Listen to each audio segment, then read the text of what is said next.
I grew to know her more. I grew to love her and be inspired by her because she's this amazing powerhouse.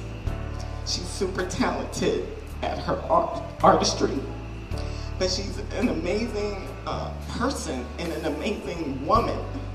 She sets her mind to something and she goes after it. And I've always admired that about her.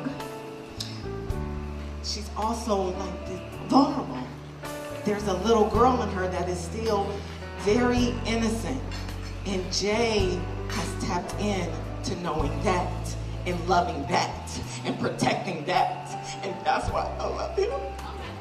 In the quiet room, when the little girl needs somebody to protect her, and Jay has done that. And so I'm so happy that you found the man to protect the little girl in you.